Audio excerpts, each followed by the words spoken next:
அன்பு நேர்களுக்கு இனிய வணக்கம்.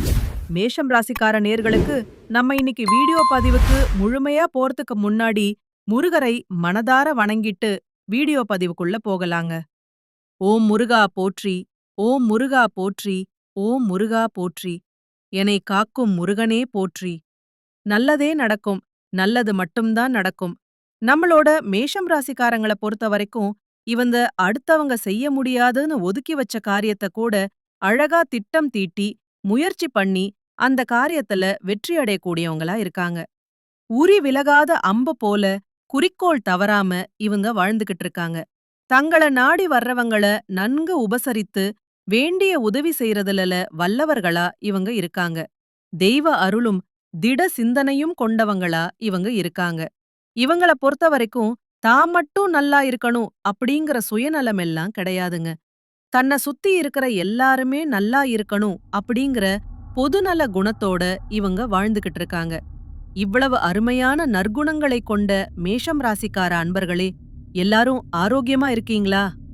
ஏங்கம்மா, நீங்க வேற எங்கள பார்த்து இப்படி ஒரு கேள்வி கேக்குறீங்களே? எங்க வாழ்க்கையில இருக்கக்கூடிய பிரச்சனைகளை பார்த்தா நாங்க ஆரோக்கியமா இருக்கிற மாதிரியா தெரியுது. நாங்க இந்த உலகத்துல உயிரோட வாழ்றதே பெரிய அதிசயமா இருக்கு. நாங்க எப்படிம்மா ஆரோக்கியமா வாழ முடியும் அப்படின்னு உங்க மனசுல நினைக்கிறது புரியுதுங்க. மேஷம் ராசிக்கார நேர்களே, உங்க வாழ்க்கையில இருக்கக்கூடிய இந்த துன்பமான சூழ்நிலை எல்லாமே இனி வரக்கூடிய காலங்கள்ல காணல் நீரா மறைய போகுதுங்க. திருமணம் ஆகாதவங்களுக்கெல்லாம் திருமண தடை நீங்கி திருமணம் நடக்க போகுதுங்க. குழந்தை பாக்கியம் இல்லாதவர்களுக்கு குழந்தை பாக்கியம் கிடைக்க போகுதுங்க. பூர்வீக சொத்து ரீதியாக இருந்த அனைத்து பிரச்சனைகளுக்கும் தீர்வு கிடைக்க போகுது. உங்களுக்கு வரவேண்டிய பூர்வீக சொத்து உங்க கையில வந்து சேரப்போகுதுங்க. உங்க வாழ்க்கையில நல்லதெல்லாம் அடுக்கடுக்கா நடக்க போகுதுங்க. உங்களுடைய ஆசைகள் கனவுகள் எல்லாமே நிறைவேறப் போகுதுங்க. இந்த 2026ஆம் ஆண்டு மேஷம் ராசிக்காரங்களுக்கு நல்ல அமோகமான பலன்களை தருங்க. கடந்த கால கசப்பான சம்பவங்களை நீக்கப் போகுது. வருமானம் பொருளாதாரம் கணிசமாக முன்னேறப் போகுது. வேலை வாய்ப்புகள் நன்றாக இருக்கப் போகுது. மாணவர்கள் கல்வியில சிறந்து விளங்க போறாங்க. விளையாட்டுப் போட்டிகள்ல வெற்றி பெற வாய்ப்பிருக்கு. மேல்நிலை உயர்கல்வி ஆராய்ச்சி கல்வி போன்ற கல்விகளிலும் சிறந்து விளங்க போறீங்க. ராகு மற்றும் கேது கிரகங்களின் பெயர்ச்சி சாதகமான பலன்களை உங்களுக்கு கொடுக்கப் போகுது. விடாமுயற்சியுடன் செயல்பட்டா வெற்றி நிச்சயமா உங்களுக்கு கிடைக்குங்க. குருவின் பார்வை கோடி நன்மைகளை உங்களுக்கு தருங்க. குடும்பத்தில சுப நிகழ்ச்சிகள் நடக்கும். திட்டமிட்ட காரியங்கள் வெற்றிகரமாக நடந்து முடியும். குரு பகவான் 9வது மற்றும் 12வது வீட்டின் அதிபதி. அவருடைய பார்வை 12வது மற்றும் 8வது வீடுகளிலும் விழுகும். கடந்த கால கஷ்டங்கள் நீங்கி தொழில்ல முன்னேற்றம் ஏற்படும். மூதாதையர் சொத்துக்களை பெற்று செல்வ செழிப்பு அடையலாம். திருமணவரன் தேடி வரும். குழந்தை பாக்கியம் கிடைக்கும். வெளிநாடு சென்று கல்வி கற்க வாய்ப்பு கிடைக்கும். சனி பகவான் லாபஸ்தானத்தில் சஞ்சரிப்பதால் வருமானம் அதிகரிக்கும். மார்ச் 6வது முதல் விரய சனியாக 12ஆம் இடத்தில் சனி பகவான் சஞ்சாரம் செய்ய இருக்கிறார். செலவுகள் கட்டுக்கடங்காமல் போக வாய்ப்பு இருக்கு. கொஞ்சம் எச்சரிக்கையா இருந்துக்கோங்க. சேமிப்பில கவனம் செலுத்தினா நன்மைகள் உண்டாகும். 7.5 சனி காலகட்டத்தில உடல் நலத்தில கவனம் தேவைங்க. ராகு பகவான் 11ஆம் இடமான லாபஸ்தானத்துக்கும் கேது பகவான் 5ஆம் இடத்துக்கும் மாறுகிறார்கள். பொருளாதாரத்தில் வளர்ச்சி உண்டாகும். ஆன்மீக நாட்டம் அதிகரிக்கும். கேதுவின் வருகை செல்வத்தையும் செல்வாக்கையும் அள்ளி கொடுக்கும். காரியங்கள் வெற்றிகரமாக நடத்த முடியுங்க. குருவின் சுபபார்வை பலன்களால் குடும்பத்தில் சுப நிகழ்ச்சிகள் நடக்கும். ஒரு சிலருக்கு திருமணம்னா திருமணம் நடக்குங்க. ஒரு சிலருக்கு குழந்தை பாக்கியம் கிடைக்கும். கணவன் மனைவிக்கு இடையில் ஒற்றுமை அதிகரிக்கும். பிரிந்து சென்றவர்கள் திரும்பி வரலாம். வீடு மாற்றம், வீடை புதுப்பித்தல் போன்ற மங்களகரமான காரியங்கள் நடக்கும். அலுவலகத்தில் இருந்த கசப்புத்தன்மை நீங்கும். பதவி உயர்வு, சம்பள உயர்வு கிடைக்க வாய்ப்பிருக்கு. அரசுத்துறையில் நல்ல பெயர் கிடைக்கும். வியாபாரத்தில் பணியாளர்களுடைய தொந்தரவுகள் நீங்க போகுது. இதுநாள் வரைக்கும் உங்களை வேண்டாம் என்று உதிரை தள்ளிட்டு போன சொந்த பந்தங்கள் எல்லோருமே இனி வரக்கூடிய காலங்கள்ல உங்களை தேடி வரப்போறாங்க.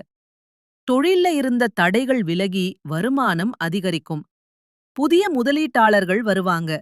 பழைய ஆட்கள் திரும்பி வருவதற்கு வாய்ப்பிருக்கு. போட்டியாளர்களின் பலம் குறையும். வெளியூர்களில் வியாபாரத்தை விரிவுபடுத்தலாம். குருவின் பார்வையால் தொழிலில் கூடுதல் லாபம் கிடைக்கும்.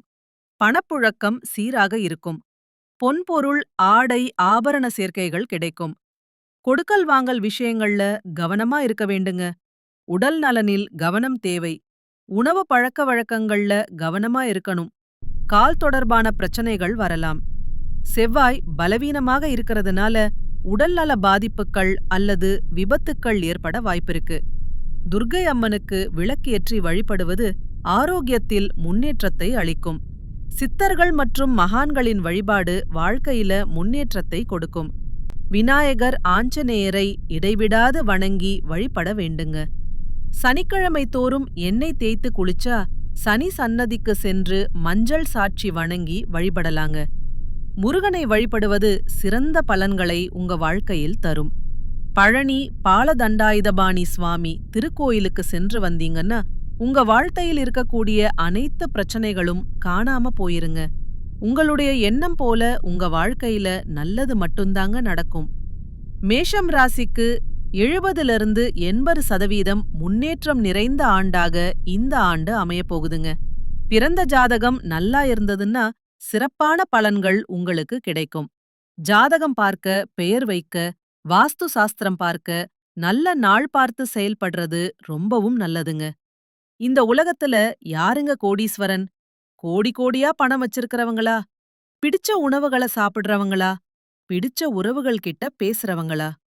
இதுல யாருமே கோடீஸ்வரன் கிடையாதுங்க. யார் ஒருத்தவங்க நோய் நொடி இல்லாம, மனக்கவலை இல்லாம நிம்மதியா தூங்குறாங்களோ அவங்கதாங்க இந்த உலகத்திலேயே சிறந்த கோடீஸ்வரன். அப்பேற்பட்ட கோடீஸ்வரன் ஆகக்கூடிய யோகம் உங்களுக்கு இந்த ஆண்டு அமைஞ்சிருக்குதுங்க. உங்க வாழ்க்கையில இனி வரக்கூடிய காலங்கள்ல கவலை, கண்ணீர் அப்படிங்கிற பேச்சுக்கள்லாம் துளி கூட இடம் கிடையாதுங்க.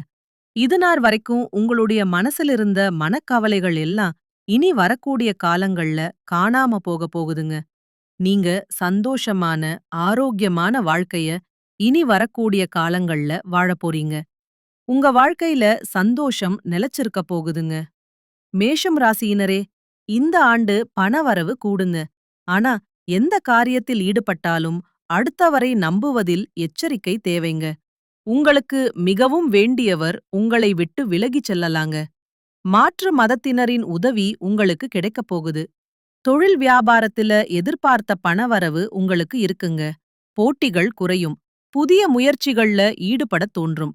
உங்களுடைய மனசு பங்குதாரர்களிடம் இருந்து வந்த மனக்கசப்புக்கள் மறையப் போகுது. உத்தியோகத்தில் இருப்பவர்கள் செய்யும் பணிகள் திருப்திகரமாக நடந்து முடியப் போகுது. எதிர்பார்த்த இடமாற்றம் உங்களுக்கு கிடைக்கப் போகுது. மேலிடத்தின் மூலம் உங்களுக்கு நடக்க வேண்டிய காரியங்கள் அனுகூலமாக நடக்கப் போகுது. குடும்பத்தில் இருப்பவர்கள் உங்களை அனுசரித்து செல்வது மனதுக்கு இதமானதா இருக்கப் போகுது. கணவன் மனைவிக்கிடையே சிறிய வாக்குவாதம் ஏற்படலாம். கொஞ்சம் விட்டு கொடுத்து போறது உங்களுடைய இல்லற வாழ்க்கைக்கு ரொம்பவும் நல்லதுன்னு. பிள்ளைகள் உங்களை புரிந்து கொண்டு நடப்பது மனசுக்கு நிம்மதியை தரும். குடும்பத்தில எதிர்பாராத சில காரியங்கள் நடக்கலாம். கொஞ்சம் எச்சரிக்கையா இருந்துக்கோங்க. பெண்களுக்கு சாமர்த்தியமான பேச்சின் மூலம் காரிய வெற்றி உண்டாகும். அடுத்தவரை நம்பி பொறுப்புகளை ஒப்படைக்கிறதுல கவனம் தேவை. கலைத்துறையினர்களுக்கு இருந்து வந்த வீண் பிரச்சனைகள் நீங்கும். மரியாதை, அந்தஸ்து உயரும். வெளிநாட்டு பயணங்கள் கைகூடும். தொழில் சிக்கல்கள் நீங்கும். தொழில்ல நன்மைகள் நடைபெறும். கூடுதல் லாபம் கிடைக்கப் போகுது உங்களுக்கு. அரசியல் துறையினர்களுக்கு பதவி உயர்வு கிடைக்கும். சிலருக்கு பதவி உயர்வு, புதிய பதவி, கூடுதல் பொறுப்புகள் எல்லாம் கிடைக்கலாம். மேலிடத்தின் மத்தியில் மதிப்பு உயரும். புதிய வாகனங்கள் வாங்குவீங்க. சக மனிதர்களிடம் மரியாதை அதிகரிக்கும். மாணவர்களுக்கு கல்வியில் இருந்தத போட்டிகள் விலகும். பாடங்களை படிப்பதில் இருந்திருந்த இடையூறுகள் நீங்க போகுது. உங்களுடைய வாழ்க்கையே சொர்க்க வாழ்க்கையா மாறப்போகுதுங்க. மேஷம் ராசிக்காரர்களே, உங்களுக்கு அதிர்ஷ்டம் தரக்கூடிய நிறம் வெள்ளை நிறம், ஆரஞ்சு நிறம். அதிர்ஷ்டம் தரக்கூடிய திசை தென்மேற்கு, வடகிழக்கு. அதிர்ஷ்டம் தரக்கூடிய எண்கள் 6, 8. அதிர்ஷ்டம் தரக்கூடிய கிழமைகள் வியாழக்கிழமை, வெள்ளிக்கிழமை. உங்களுக்கு அதிர்ஷ்டம் தரக்கூடிய மலர்கள் என்னன்னு பாத்தீங்கன்னா, மல்லிகை மலர், ரோஜா மலர். குலதெய்வம் எங்கேயோ இருக்குது, என்னமோ இருக்குது அப்படி நீங்க நினைக்க வேண்டாங்க. நீங்க எங்கிருந்தாலும் ஒரு தீபம் ஏத்தி வச்சு, அந்த தீப ஒளியில தெய்வங்கள் இருக்கறாங்க அப்படின்னு நினைச்சு வழிபாடு செய்யுங்க. குலதெய்வமே தெரியாவிட்டாலும் வீட்ல தீபம் ஏற்றி வச்சு, ஏதாவது ஒரு நல்ல நாள்ல குலதெய்வத்தை நினைச்சு வழிபாடு செய்யுங்க. குலதெய்வ வழிபாடு குலத்தை காக்கும், குலம் தலையை காக்கும். முதல்ல குலதெய்வம், அப்புறம் இஷ்ட தெய்வம், அப்புறம் உங்களுக்கு விருப்பப்பட்ட தெய்வம். எந்த கோயிலுக்கு போனாலும் என்ன பண்ணாலும் ஏற்றமில்ல அப்படின்னு நீங்க சொல்லுவீங்க. தினமும் எழுந்திருச்ச உடனே சூரிய பகவான நமஸ்காரம் பண்ணுங்க. அவங்களுடைய அனுக்கிரகம் இருந்தா போதும். மற்ற கிரகங்கள் எல்லாம் சாதகமா இல்லைனா கூட பரவாயில்ல. அந்த சூரியனுடைய பிரகாசம் உங்க வாழ்க்கையவே பிரகாசமா மாத்திருங்க. அந்த வெளிச்சம் உங்கள வந்து சேருங்க. உங்க வாழ்க்கையில இருக்கக்கூடிய கண்ணீர் எல்லாம் கரைஞ்சு போயிருங்க. அஸ்வினி, பரணி, கிருத்திகை 1ஆம் பாதத்துல பிறந்தவங்க மேஷம் ராசியில பிறந்தவங்களா கருதப்படுறாங்க. இவங்க கொஞ்சம் பிடிவாத குணம் கொண்டவங்களா இருக்காங்க. மேஷம் ராசிக்கு நட்பு ராசியா இருக்கக்கூடியவங்க யாருன்னு பாத்தீங்கன்னா, கும்பம், சிம்மம், தனுசு, மிதுனம். இவங்க எல்லாரும் நட்பு ராசியா இருக்காங்க. இவங்கள பொறுத்த வரைக்கும் வாழ்க்கையில ஒரு குறிக்கோள ஃபிக்ஸ் பண்ணிருவாங்க.